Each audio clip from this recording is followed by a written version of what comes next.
I don't really know how this goes, but I'm gonna try to start from here and then I'm gonna go back. We, the people of the United States, in order to form a perfect union, establish justice, insecure, insecure domestic tranquility, provide for the common defense, promote the general welfare, and secure the blessings of liberty to ourselves and our posterity. Do ordain and establish this Constitution for the United States of America. Ignore the loud music. I'm gonna go back now to the whole the Declaration of Independence. Where is it? Where'd it go? Oops. Where'd it go? Come back. Okay. I think this is how it starts. Unanimous Declaration of the United States, the 13 United States of America, when in the course of human events it becomes necessary for one people to dissolve the political bands which have connected them with another, and to assume among the powers of the earth... What? I'm posting this on Instagram, the Declaration of Independence. To dissolve the political bands which have connected them with another, and to assume among the powers of the earth the separate and equal station to which the laws of nature and of nature's God entitle them. As a decent respect to the opinions of mankind requires that they should declare the causes which impel them to the separation. We hold these truths to be self-evident, that all men are created equal, that they are endowed by their Creator with certain inalienable rights, that among these are life, liberty, and the pursuit of happiness. That to secure these rights, governments are instituted among men, deriving their just powers from the consent of the governed. That whenever any form of government becomes destructive of these ends, it is the right of the people to alter or to abolish it, and to institute new government, laying its foundation in such principles and organizing its powers in such form. As to them, shall seem most likely to affect their safety and happiness. Prudence, indeed, will dictate that governments long established should not be changed for light and transient causes, and accordingly all experience hath shown that mankind are more disposed to suffer while evils are sufferable, than to right themselves by abolishing the forms to which they are accustomed. But when a long train of abuses and usurpations, pursuing invariably the same object, evinces a design to reduce them under absolute despotism, it is their right, it is their duty to throw off such government, and to provide new guards for their future security.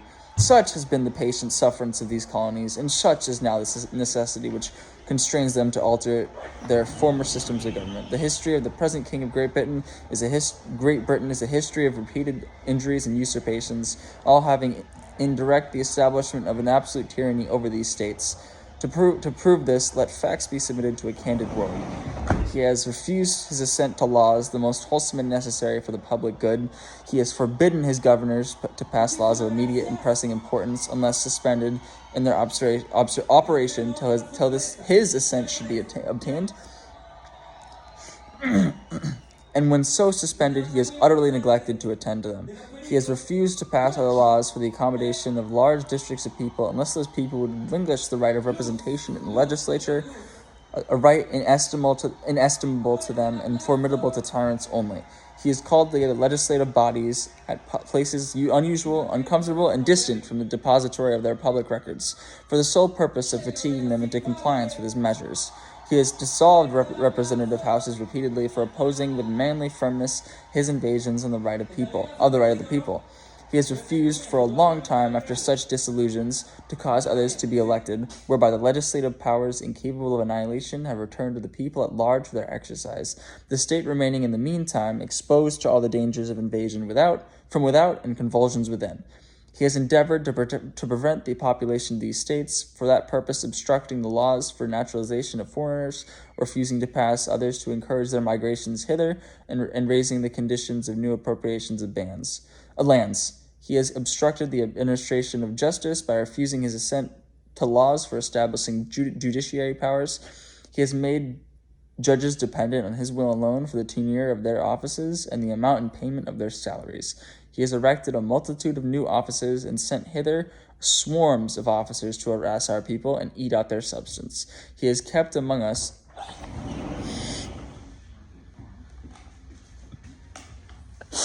I got Pringles. Nice, love Pringles. He has kept among us in times of peace standing armies without the consent of our legislatures. He has affected to render the military independent of and superior to the civil power. Independent of and superior to the civil power. He has combined with others to subject us to a jurisdiction foreign to our Constitution and unacknowledged by our laws, giving his assent to their acts of pretended legislation, for quartering large bodies of armed troops among us, for protecting them by a mock trial from punishment for any murders which they should commit on the inhabitants of these states, for cutting off our trade with all parts of the world, for imposing taxes on us without our consent, for depriving us in many cases of the benefits of trial by jury, for transporting us beyond seas to be tried for pretended offenses, for abolishing the free system of English laws in a neighboring province, establishing therein an arbitrary government and enlarging its boundaries so as to render it at once an example and fit instrument for introducing the same absolute rule into these colonies, for taking away our charters, about abolishing our most valuable laws, and altering fundamentally the forms of our governments, for suspending our own legislatures and declaring themselves invested with power to legislate for us in all cases whatsoever. He has abdicated government here by declaring us out of his protection and waging war against us. He has plundered our seas, ravaged our coasts, burnt our towns, and destroyed the lives of our people. He is at this time just transporting large armies of foreign mercenaries to complete the works of death, desolation, and tyranny, already begun with circumstances of cruelty and perfidy, scarcely paralleled in the most barbarous ages, and totally unworthy the head of a civilized nation. He has constrained our fellow citizens taken captive on the high seas to bear arms against their country, to become the executioners of their friends and brethren, or to fall themselves by their hands. He has excited domestic insurrections amongst us, and has endeavored to bring on the inhabitants of our frontiers the merciless Indian savages, whose known rule of warfare is an undistinguished destruction of all ages, sexes, and conditions. In every stage of these oppressions, we have petitioned for redress in the most humble terms. Our repeated petitions have been answered only by repeated injury. A prince whose character is thus marked by every act which may define a tyrant is unfit to be the ruler of a free people. Nor have we been wanting in attentions to our British brethren. We have warned them from time to time of attempts by the legislature to extend an unwarrantable jurisdiction over us. We have reminded them of the circumstances of our emigration and settlement here. We have appealed to their native justice and magnanimity, and we have conjured them by the ties of our common kindred to disavow. I already did. Well, I read a part of it. To disavow these usurpations, which would inevitably and the Constitution was written July 4th. The Declaration of Independence was July 4th. The Constitution was after the independence, the Declaration of Independence. We must therefore. Okay, I don't know where I was. And we have conjured them by the ties of our common kindred to disavow these usurpations, which would inevitably interrupt our connections and correspondence. They too have been deaf to the voice of justice and consanguinity. We must therefore acquiesce in the necessity which denounces our separation, and hold them, as we hold the rest of mankind, enemies in war, in peace, friends. We therefore, the representatives of the United States of America and General Congress, assembled, appealing to the Supreme Judge of the world for the rectitude of our intentions. The Declaration of Independence was July 4th, so obviously I'm reading that today.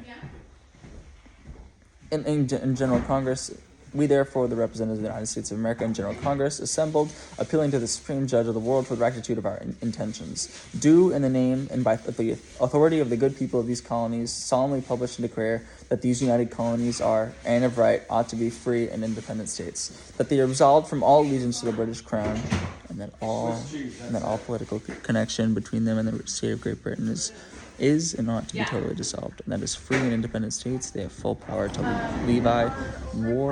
levy war, conclude peace, contract alliances, establish commerce, and to do all other acts and things which independent states may of right do. And for the support of this declaration, with a firm reliance on the protection of divine providence, we mutually pledge to each other our lives, our fortunes, and our sacred honor. And then for the next 150 years, we killed Native Americans and got beaten up by other countries except for Spain. When we beat Spain, we finally became a real country.